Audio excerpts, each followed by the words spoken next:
میر معاویہ رضی اللہ تعالیٰ عنہ جب حضرت علی رضی اللہ تعالیٰ عنہ پر سب و شتم کرواتے تھے تو کہتے تھے علی پر لعنت، اس سے محبت کرنے والے پر لعنت۔ حدیث خیبر کے مطابق جب جھنڈا دینے کی باری آئی تو نبی علیہ السلام نے فرمایا کل اس کے ہاتھ میں جھنڈا دیا جائے گا جس سے اللہ اور اس کا رسول محبت کرتے ہیں۔ تو یہ لعنت دور تک جاتی ہے، اس بارے میں وضاحت کرتے ہیں، آپ نے خود ہی وضاحت کر دی، مجھے کیا ضرورت ہے کرنے کی۔ یہ سیم وضاحت کی تھی ام سلمہ، ہماری ماں نے، ام المؤمنین، واقعہ کربلا کے بعد فوت ہوئی ہیں ام سلمہ۔ سب سے آخر میں جو ہماری ماں فوت ہوئی ہیں ام سلمہ ہے، حضور کی بیوی، 63 ہجری میں، 61 ہجری میں واقعہ کربلا، یعنی رسول اللہ کے بعد یہ کم از کم 52 سال تک زندہ رہی ہیں۔ تو مسند ابی یعلا کے اندر یہ حدیث موجود ہے صحیح سند کے ساتھ۔ مشکات میں بھی آپ کو تیسری جلد میں حضرت علی کے فضائل کے چیپٹر میں ایک حدیث ہے مسند احمد کی کہ جس نے علی کو گالی دی اس نے مجھے گالی دی۔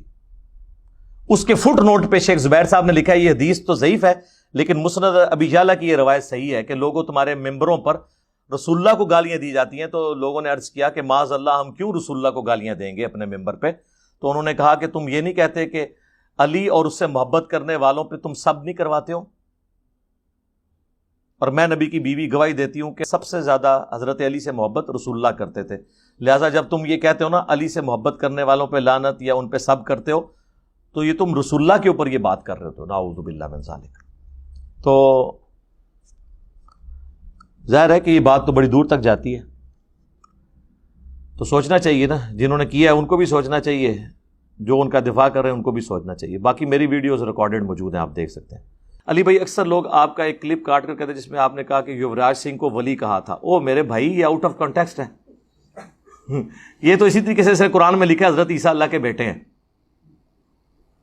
لکھا ہوا ہے، لیکن ساتھ لکھا ہے لقد کفر الذین قالوا ان اللہ هو المسیح ابن مریم، اور لقد کفر الذین قالوا ان اللہ ثالث ثلاثہ۔ وہ کافر ہیں جو کہہ رہے ہیں اللہ تین میں سے ایک ہے اور اللہ عیسیٰ ابن مریم ہے۔ یہ تو آؤٹ آف کانٹیکسٹ ہے نا، اگر آپ اتنا لے لیں۔ میں نے یہ کہا تھا کہ اگر کوئی شخص ولایت یہ مانتا ہے کہ کوئی کرتب کر کے دکھا دے یا روٹین سے ہٹ کے کوئی کام کروا دے، چاہے اس کے عقیدے برے بھی ہوں، تو پھر یوراج سے بڑا کوئی ولی نہیں ہے۔ یہ میں نے پھکی الزامی طور پہ یہ کہا تھا۔ اور میں تو تہاڈے ولیاں نو ولی مننے سے تیار نہیں ہاں، تو میں سکھاں دے ولیاں نو کہ تو ولی مان لینا ہے؟ پھکی میں تو جو کرائٹیریا بنایا ہوا ہے صحابہ اور اہل بیت والا، وہ میں تہاڈے بابے نو نہیں منتا تو سکھاں نو میں کتوں مننا ہے؟ وہ تو ویسے ہی کافر ہیں لاجیکلی۔ تو وہ میں نے پھکی دی تھی کہ اس نے انگلینڈ کے بالر کو یہ دھمکی دی تھی کہ میں تجھے پوچھ لیتا ہوں، اور یہ تاریخ میں پہلی دفعہ ہوا ہے اور شاید آخری دفعہ ہو کہ ایک فاسٹ بالر کو 6 بالوں پہ 6 چھکے مارے ہیں اس نے، انگلینڈ کے بالر کو۔ سپنرز کو گیری سوبر نے مارے ہیں، پچھلے دنوں اس نے بھی مار دیے ہیں، پولارڈ نے، لیکن فاسٹ بالر کی تو کوئی ایک آدھ بال تو کوئی یارکر بھی لگ سکتا ہے، وہ کیچ ہو سکتا ہے، کوئی سنک نکل سکتی ہے، چھکے کے بجائے چوکا ہو سکتا ہے، یہ بھی چانس ہوتے ہیں۔ تو میں کہ پھر انہوں ولی مان لو تسی، انہیں تو کر کے دکھاتا جے، اور تواڈے سارے ولی کٹھے ہو کے نا کوئی ایک پاکستانی بیٹسمین کو 6 چھکے دوا دیو تو تواڈا ولی بھی مان لاں گا۔ تو یہ میں نے الزامی بات کی تھی، وہ میرا پورا کلپ آپ دیکھیں۔ یہ جو کلپیاں کاٹ رہے ہیں نا سر، یہ تو قرآن سے بھی آپ کتنی باتیں کاٹ سکتے ہیں۔ نماز کے قریب مت جاؤ، آگے لکھا ہے جب تم نشے کی حالت میں ہو۔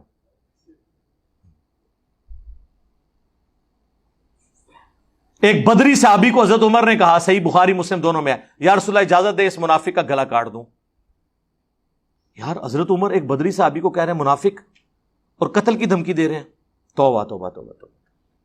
لیکن یہ میں نے کلپ کاٹا ہے حضرت عمر کا، پوری بات یہ ہے کہ اس نے رسول اللہ کی مخبری کر دی تھی اور کفار مکہ کو کہہ دیا تھا کہ حضور ان قریب تم پہ چڑھائی کرنے والے ہیں، اور یہ جو میں نے حضور کا سیکرٹ لیک کیا ہے اس کے عوض تم میرے اہل و عیال اور میرا مال جو مکے میں ہے اس کی سیفٹی کی ضمانت دو، کیونکہ میں نے حضور کا راز تمہیں لیک کر دیا ہے۔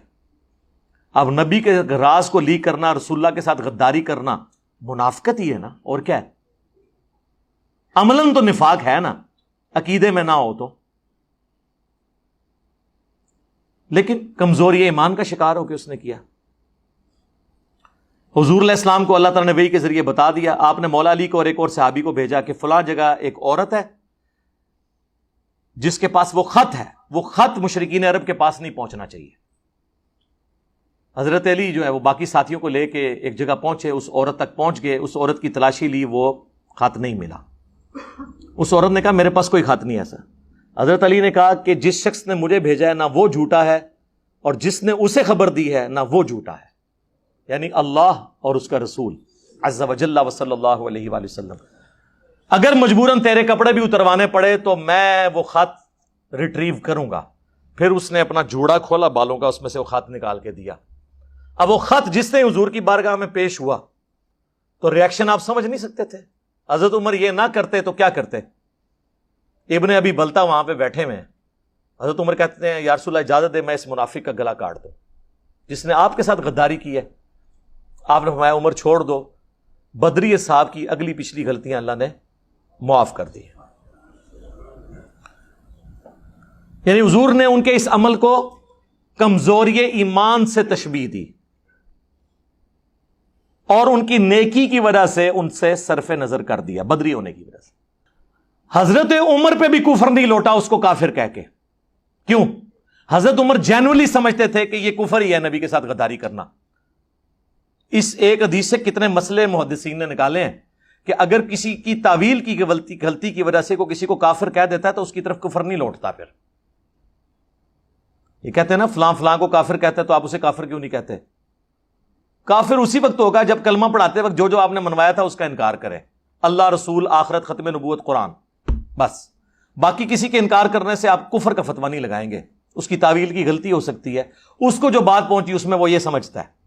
ہاں، اللہ رسول کا کوئی انکار کر دے گا، آخرت کا، قرآن کا، پھر ہم اس کا کوئی لحاظ نہیں کریں گے، اس میں تو تعویل کی غلطی کی گنجائش ہی نہیں ہے. تو یہ ایک ٹیکنیکل بحث ہے باقاعدہ. لیکن حضرت عمر کو حضور نے نہیں کہا کہ توبہ کر، رجوع کر، تو نے ایک بدری کو کافر کہہ دیا، کفر تیری طرف لوٹ آیا ہے. کیونکہ بخاری مسلم میں حدیث ہے جب کوئی کسی کو کافر کہتا ہے تو دونوں میں سے ایک ہو جاتا ہے. حضور نے کسی سے کوئی توبہ نہیں کرائی. آپ کو پتا تھا وہ اپنی جگہ درست کہہ رہا ہے اور نبی علیہ السلام نے صرف نظر کیا. اچھا، اس میں ایک یہ تو پھکی ہوگی ناسبیوں کے لیے. اب رافضیوں کے بھی لیے بھی اس میں پھکی ہے. بعض لوگ جو کہتے ہیں نا کہ وہ مسلم میں حدیث ہے علی سے محبت نہیں رکھے گا مگر مومن، علی سے بغض نہیں رکھے گا مگر منافق. لہذا جنہوں نے ممبر رسول پہ حضرت علی پہ لعنت اور سب و شتم کروایا تو ان کو منافق کیوں نہیں آپ کہتے؟ سر اسی لیے نہیں کہتے کہ حضور نے ابن ابی بلتا کو منافق نہیں کہا.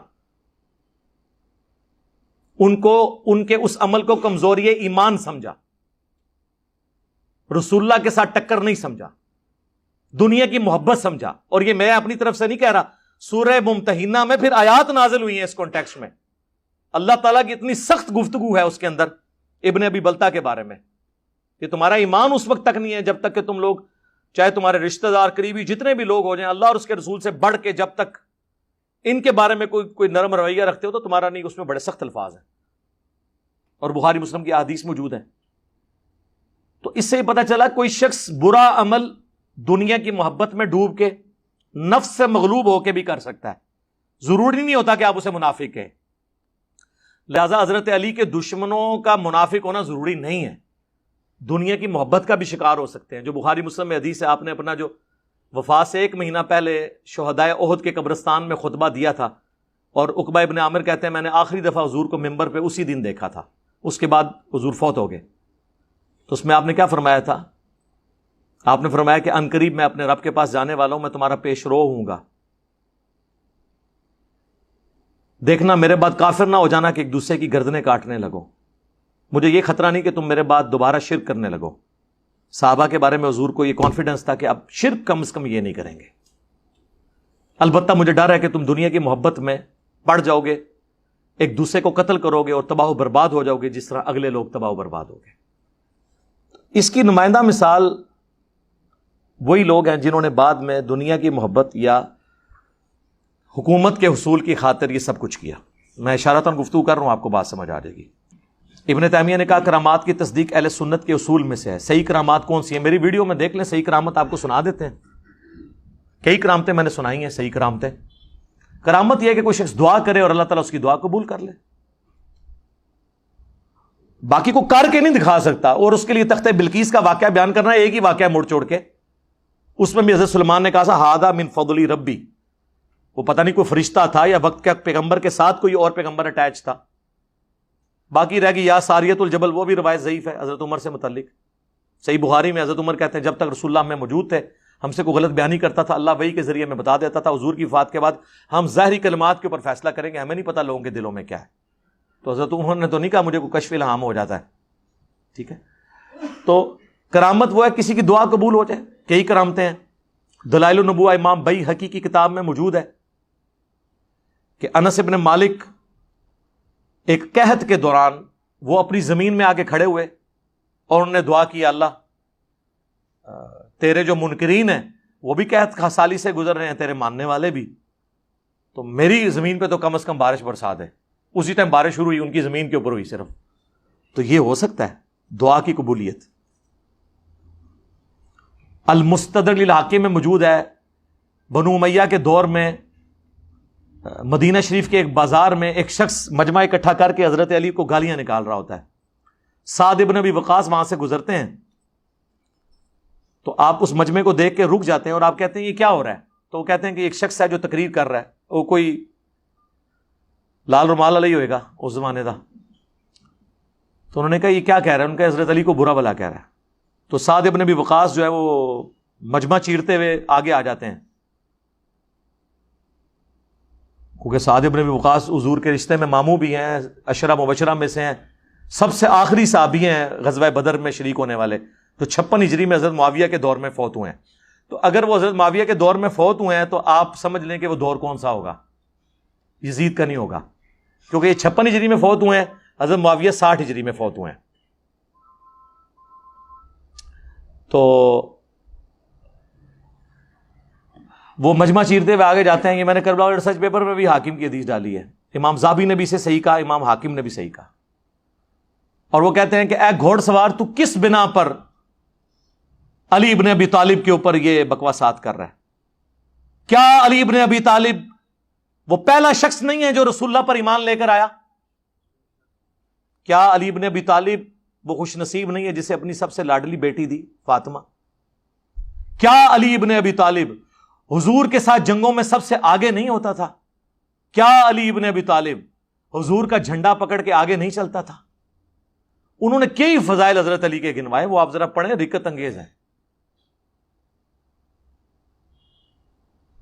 پھر انہوں نے کہا کہ اے اللہ یہ تیرے اولیاء میں سے ایک ولی کو گالیاں دے رہا ہے، اپنی قدرت کا کرشمہ یہیں پر دکھا کہ یہ مجمع چھٹے نہ اور اسے سزا ملے. اسی مجمع میں اس کا گھوڑا بدکا اور اس نے اس سوار کو زمین پہ پٹکا، پاس ایک پتھر تھا اس کے اوپر اس کا سر لگا اور وہیں اس کا بھیجا نکل گیا. مجمع چھٹنے سے پہلے ہی وہ وہاں پہ مر گیا. تو یہ بھی کرامت ہو سکتی ہے. ہماری اس سٹیج کی کرامتیں بھی آپ دیکھیں نا، کتنے ناسبی ہیں جو ٹھیک ہو گئے ہیں، کتنے فرقے ہیں جن کو مان تھا اپنے فرقوں پہ. اب تو کچھ فرقے ہیں وہ تو تعداد میں ہماری اس دعوت حق سے جڑے ہوئے لوگوں سے بھی چھوٹے فرقے ہو گئے. اللہم انی اسألک بانک انت اللہ لا الہ الا انت الاحد الصمد الذی لم یلد ولم یولد ولم یکن لہ کفوا احد وَإِلَٰهُكُمْ إِلَٰهٌ وَاحِدٌ لَا إِلَٰهَ إِلَّا هُوَ الرَّحْمَٰنُ الرَّحِيمُ الف لام میم اللہ لا الہ الا هو الحی القیوم اللہم صلی علی محمد وعلی آل محمد اللہم ربنا آتنا فی الدنیا حسنہ وفی الآخرة حسنة وقنا عذاب النار اللہم اغفر لحینا ومیتنا وشاہدنا وغائبنا وصغیرنا وکبیرنا وذکرنا وانثانا اللہم من احییتہ منا فاحیہ علی الاسلام ومن توفیتہ منا فتوفہ علی الایمان. اے اللہ ہماری، ہمارے ماں باپ کی، ہمارے بیوی بچوں کی، پوری امت کی مغفرت فرما. اے اللہ ہماری، ہمارے ماں باپ کی، ہمارے بیوی بچوں کی، پوری امت کی تمام دینی، دنیاوی، جسمانی، روحانی، ظاہری، باطنی پریشانیاں، تکلیف، مصیبتیں، دکھ، بیماریاں، دشواریاں دور فرما. اے اللہ ہمارے ملک پاکستان کی خیر فرما، پورے عالم اسلام کی خیر فرما، اندرونی اور بیرونی خطرات سے محفوظ فرما. دنیا میں جہاں کہیں بھی مسلمان کافروں کے خلاف برسر پیکار ہیں، افغانستان میں، چائنا میں، فلسطین کے اندر، عراق کے اندر، غیب سے ان کی عزت، جان، مال، آبرو کی حفاظت فرما. اے اللہ جن جن بھلائیوں کا سوال تیرے محبوب علیہ السلام نے تجھ سے کیا، ہمارے حق میں، ہمارے ماں باپ کے حق میں، ہمارے بیوی بچوں کے حق میں، پوری امت کے حق میں قبول و منظور فرما، اور جن جن چیزوں کے شر سے تیرے محبوب علیہ السلام نے تیری پناہ طلب کی، ہمیں، ہمارے ماں باپ کو، ہمارے بیوی بچوں کو، ہمارے گھر والوں کو، پوری امت کو ان چیزوں کے شر سے اپنی پناہ عطا فرما۔ حاضرین کے دلوں میں جو جو نیک اور جائز دعائیں ہیں اپنی بارگاہ میں قبول و منظور فرما۔ جن لوگوں نے بھی دعاؤں کے لیے کہا، اے اللہ ان کی نیک دلی جائز خواہشات کو پورا فرما۔ اے اللہ جو کچھ مانگا وہ بھی عطا کر دے، جو نہ مانگ سکے ہمارے حق میں بہتر ہے تو ہمیں بن مانگے ہی عطا فرما دے۔ سبحان ربک رب العزت عما یصفون وسلام علی المرسلین والحمد للہ رب العالمین، وصلی اللہ علی النبی الکریم وعلی آلہ وصحبہ اجمعین برحمتک یا ارحم الراحمین۔